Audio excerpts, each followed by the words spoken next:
إن الحمد لله نحمده ونستعينه ونستغفره ونعوذ بالله من شرور أنفسنا ومن سيئات أعمالنا من يهد الله فلا مضل له ومن يضلل فلا هادي له أشهد أن لا إله إلا الله وحده لا شريك له وأشهد أن محمدا عبده ورسوله لا نبي بعده اللهم صل وسلم على سيدنا محمد بن عبد الله وعلى آله وصحبه ومن تبعه ووالاه بعد فيا عباد الله أوصي نفسي وإياكم بتقوى الله فقد فاز المتقون قال الله سبحانه وتعالى في القرآن الكريم وهو أصدق القائلين يا أيها الذين آمنوا اتقوا الله وكونوا مع الصادقين صدق الله العظيم. Saudara kaum muslimin, jamaah Jumat yang dimuliakan dan dibanggakan oleh Allah Subhanahu wa Ta'ala. Salah satu konsep yang penting yang diajarkan oleh Allah Subhanahu wa Ta'ala dan disebabkan oleh Nabi Muhammad sallallahu alaihi wasallam kepada kita adalah konsep tentang kematian.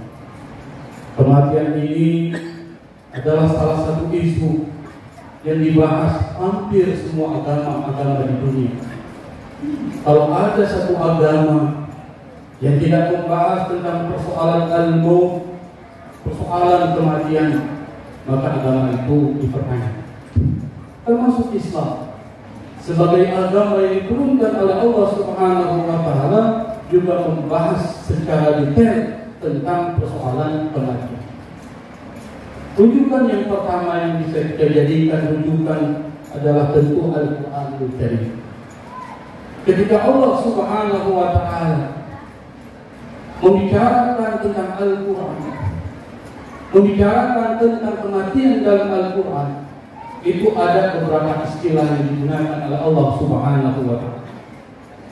Salah satu istilah yang digunakan dari beberapa istilah yang digunakan oleh Allah untuk menggambarkan kematian adalah kata ulang. Kematian itu adalah ulang. Oleh karena itu kalau kita membuka lembaran kitab suci Al-Quran, itu ada satu ayat yang sangat populer yang hampir semua kita paham dan mengerti.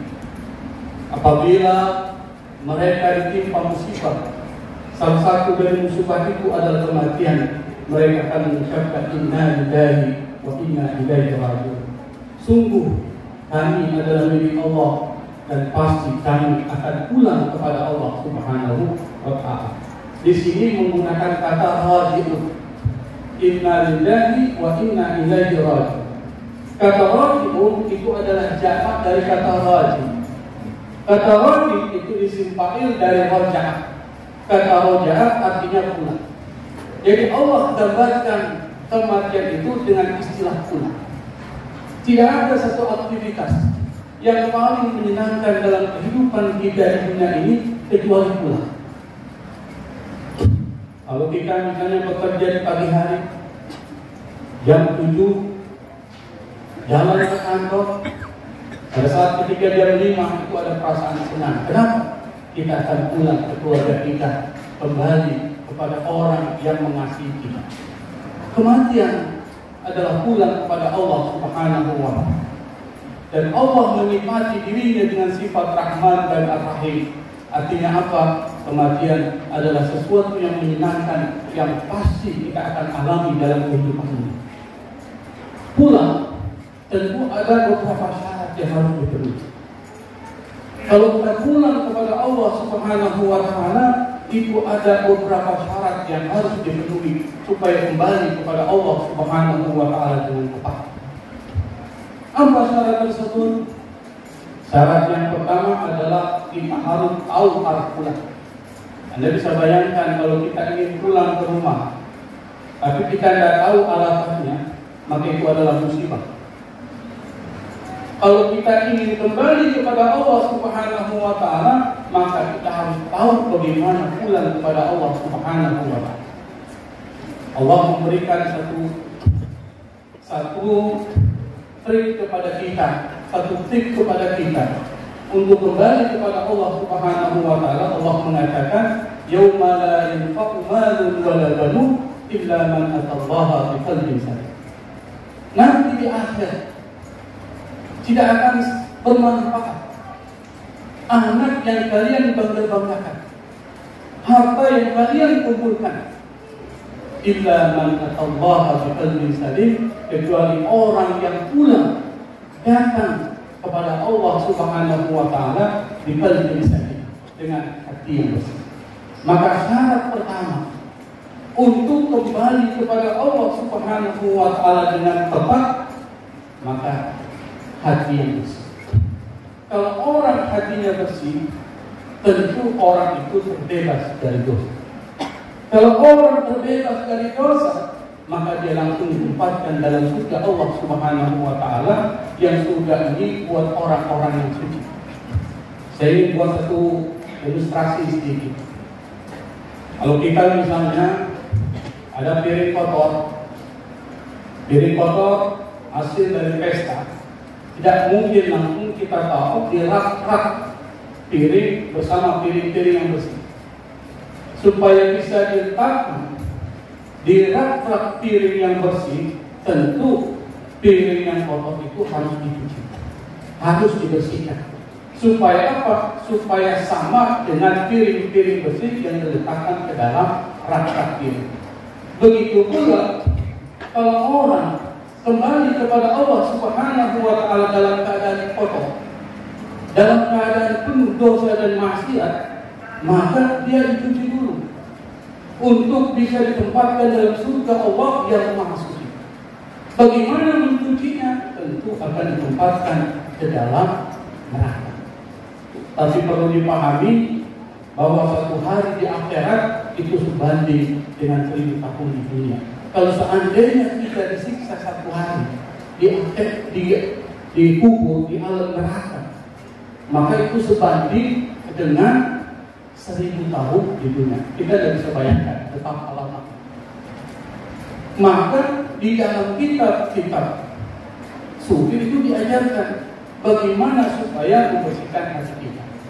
Membersihkan dari apa? Membersihkan dari sifat-sifat dan penyakit-penyakit hati. Maka banyaklah kitab-kitab tasawuf. Nah, salah satu yang menjadi rujukan kita, pegangan kita itu adalah kitab Ihya Ulumuddin. Di dalam kitab itu dibahas tentang ajaibul qalbi, keajaiban hati, dan salah satunya adalah bagaimana kita membersihkan hati kita dari penyakit hati. Itu yang pertama.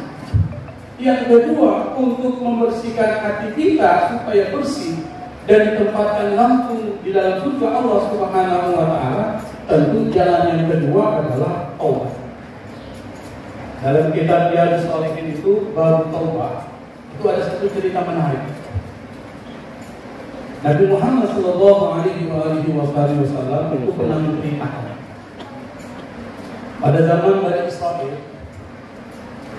itu ada seorang pemuda yang aktivitas hidupnya selalu diisi dengan maksiat dan dosa. Tidak ada satupun hari kecuali dia diisi dengan maksiat dan dosa, siang dan malam. Lalu ketika dia tersadar, lalu kemudian dia bertanya kepada masyarakat, siapa orang yang bisa diajak konsultasi terkait dengan persoalan keinginannya untuk taubat kembali kepada Allah Subhanahu wa Ta'ala.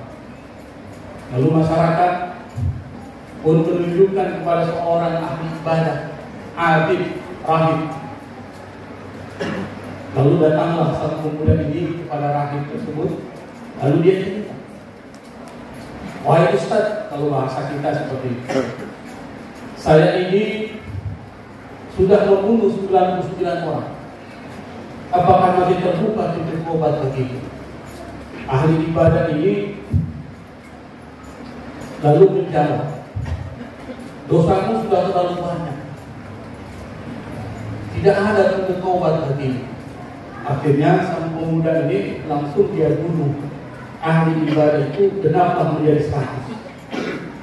Lalu dia tanya lagi ke masyarakat, kira-kira siapa yang bisa saya datangi untuk konsultasi terkait dengan keinginan untuk bertaubat ini? Datanglah dia kepada seorang ahli ilmu, min ulama Bani Israil, dari ulama-ulama Bani Israil. Setelah dia cerita bahwa dia sudah membunuh 100 orang, apakah masih terbuka pintu taubat? Lalu sang ulama ini berkata, apa yang menghalangimu dari taubat kepada Allah Subhanahu wa Ta'ala? Kalau engkau ingin taubat kepada Allah Subhanahu wa Ta'ala, pasti Allah akan terima taubatmu. Akhirnya sang ulama ini lalu nasihati dia. Dia bilang kepada pemuda itu, kalau kau ingin benar-benar taubat, kau harus hijrah. Jangan menetap lagi di tempat yang penuh dengan maksiat dan dosa. Pasti kau akan berpengaruh lagi dan kembali kepada maksiat. Maka kau harus hijrah ke negeri di mana di situ banyak orang-orang beribadah kepada Allah Subhanahu wa Ta'ala. Negeri yang penuh dengan orang-orang baik. Akhirnya sang pemuda ini lalu kemudian mengikuti saran dari ulama Bani Israil ini, pergilah dia ke tempat yang direkomendasikan oleh ulama Bani Israil. Belum sampai ke tempat yang dituju, tiba-tiba pemuda ini meninggal dunia. Para malaikat berdebat, malaikat rahmat dan malaikat azab berdebat, diceritakan dalam kitab Riyadhus Shalihin. Malaikat azab ingin membawa orang ini dan memasukkan ke dalam neraka, dan malaikat rahmat pun ingin membawa orang ini masukkan ke dalam surga. Terjadi perdebatan. Kata malaikat azab, orang ini belum satu pun ada kebaikan yang pernah dia lakukan. Saya akan bawa orang ini dan masukkan ke dalam neraka. Malaikat rahmat pun mengatakan, orang ini sudah taubat dan tidak akan pernah lagi melakukan apa yang pernah dilakukan ketika dia hidup. Akhirnya Allah Subhanahu wa Ta'ala mengutus orang malaikat yang diserupakan ke dalam rupa manusia sebagai mediator, al-hakam, sebagai mediator. Lalu mediator ini bilang kepada dua malaikat tersebut, diukur saja jarak antara tempat tinggal dia dan tempat yang dia hidup. Kalau seandainya lebih dekat kepada tempat tinggal dia, malaikat azab membawa orang ini ke neraka. Kalau seandainya lebih dekat kepada tempat yang dituju, malaikat rahmat yang akan membawa orang ini dan masukkan ke dalam surga. Qadarullah, takdir Allah, ternyata setelah diukur, jaraknya mendekati tempat yang dituju satu jengkal. Allah punya kemauan. Kenapa? Karena orang ini benar-benar ingin taubat dan kembali kepada Allah Subhanahu wa Ta'ala. Nabi mengatakan, "At-taibu minadz-dzambi kama la dzamba lahu." Orang yang taubat dari dosanya, maka dia seperti orang yang tidak ada dosa. Kalau orang tidak ada dosanya, bersih. Kalau orang bersih, pasti akan dimasukkan Allah ke dalam surga Allah Subhanahu wa Ta'ala. Itu syarat yang pertama.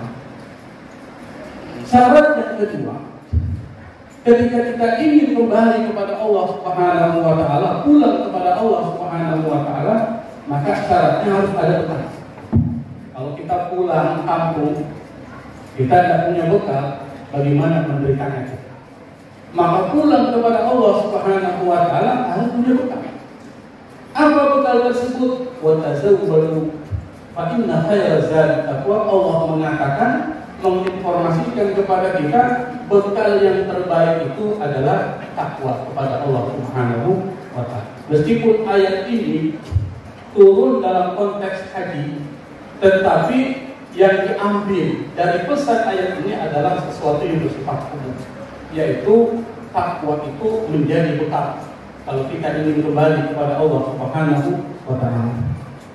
Apa itu takwa? Kalau kita buat satu kesimpulan dari takwa itu seperti yang digambarkan oleh Allah Subhanahu wa Ta'ala dalam Al-Quran, takwa itu adalah jima'u kulli khair, kumpulan dari semua kebaikan. Apapun kebaikan, maka itu adalah bagian dari takwa. Jadi kalau kita ingin kembali kepada Allah Subhanahu wa Ta'ala, maka bekalah dengan memperbanyak kebaikan. Pernah di zaman Nabi Musa alaihi wasallam, ada seorang suami istri. Suami istri ini dia bercerita. Dia bilang istrinya kepada suaminya, "Wahai suamiku, apa benar Musa itu nabi?" Lalu suaminya bilang, "Memang dia nabi. Emangnya kenapa? Kalau dia nabi, tentu doanya dikabulkan oleh Allah Subhanahu wa Ta'ala." Lah iya, nabi pasti akan dikabulkan doanya oleh Allah Subhanahu wa Ta'ala. Lalu istrinya bilang, "Bagaimana kalau kita minta doa sama Nabi Musa? Kita ini kan sudah lama hidup miskin, tidak ada enak untuk hidup miskin. Bagaimana kita minta kepada Nabi Musa untuk mendoakan agar kita menjadi orang kaya?" Suaminya setuju. Lalu kemudian suaminya datang kepada Nabi Musa alaihissalam, dan Nabi Musa ini kita tahu adalah kalimullah, orang yang bisa berbicara langsung kepada Allah Subhanahu wa Ta'ala. Suami ini bilang kepada Nabi Musa, "Wahai Musa, tolong doakan agar kami ini diberikan rezeki oleh Allah Subhanahu wa Ta'ala dan menjadi orang kaya. Karena sudah lama kami hidup dalam kemiskinan dan kami merasakan bagaimana susahnya hidup dalam kemiskinan." Nabi Musa awalnya tidak mau, tapi akhirnya karena didesak oleh kedua orang ini, akhirnya dia setuju. Lalu kemudian Nabi Musa berdialog kepada Allah Subhanahu wa Ta'ala. Dia bicara sama Allah, "Ya Allah, ada hambaku ini bermohon kepada saya untuk diceritakan keadaannya kepadamu supaya mereka diberikan rezeki yang melimpah sehingga menjadi orang kaya." Allah Subhanahu wa Ta'ala setuju, tapi waktunya cuma 1 tahun. Akhirnya Nabi Musa alaihissalam dia cerita sama kedua orang suami istri ini bahwa Allah Subhanahu wa Ta'ala menyetujui apa permintaannya, tapi cuma 1 tahun. Suami istri bilang, "Gak apa-apa lah, gak apa-apa, 1 tahun itu lumayan." Akhirnya dalam waktu yang sangat singkat, kedua suami istri ini pun menjadi orang kaya. Pada saat ketika mereka diberikan rezeki yang sangat melimpah, kekayaan yang sangat besar, dia ingat bagaimana susahnya hidup dalam kemiskinan, maka dia kemudian membantu orang-orang miskin, memberikan makanan kepada mereka dan membangun tempat-tempat penginapan dan perlindungan buat orang-orang miskin. Sibuk mereka berdua hanya berurusan dengan persoalan itu. Sampai 1 tahun berlalu, 2 tahun, 3 tahun, tetap menjadi atau masih menjadi orang kaya. Nabi Musa alaihissalam suatu ketika berdialog dengan Allah Subhanahu wa Ta'ala, dia bilang, "Ya Allah, Engkau pernah mengatakan kepada saya bahwa memberikan rezeki kekayaan kepada kedua orang tersebut cuma 1 tahun. Kenapa ini sudah lebih dari 1 tahun tetap mereka ini masih menjadi orang kaya?" Apa kata Allah Subhanahu wa Ta'ala? Kedua orang ini sudah melaksanakan tugas, yaitu memberikan perhatian kepada hamba-hambaku, orang-orang yang memang membutuhkan. Aku malu kepada Allah Subhanahu wa Ta'ala. Kalau seandainya aku cabut kekayaan itu, aku malu. Maka aku biarkan mereka tetap dalam kekayaan selama mereka memberikan bantuan kepada orang lain. Apa yang bisa kita ambil dari kisah ini? Bahwa ketika kita masih diberikan umur oleh Allah Subhanahu wa Ta'ala, mari kita selalu memberikan perhatian kepada saudara-saudara kita sesuai dengan kemampuan kita. Dan itu yang dimaksud dengan al-khair, kebaikan. Dan kebaikan itu adalah bagian dari takwa, dan takwa itu adalah bekal yang harus kita bawa ketika kembali kepada Allah Subhanahu wa Ta'ala. Aqulu qawli hadza wa astaghfirullahal azim li wa lakum wa lisa'iril muslimin wal muslimat wal mu'minina wal mu'minat fastaghfiruhu إنه هو الغفور الرحيم.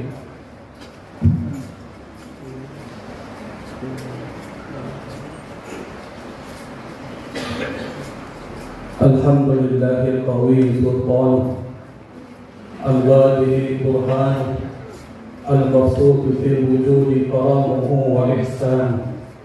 أشهد أن لا إله إلا الله تعالى مجده وعظم شانه، وأشهد أن محمدا رسول الله حسنت أخلاقه واتباعه. اللهم صل وسلم على سيدنا محمد وعلى آله وصحبه أجمعين. أما بعد، فيا أيها المسلمون اتقوا الله واعلموا رحمكم الله أن الله سبحانه وتعالى يقول وبقوله يهتدي المهتدون إن الله وملائكته يصلون على النبي يا أيها الذين آمنوا صلوا عليه وسلموا تسليما. اللهم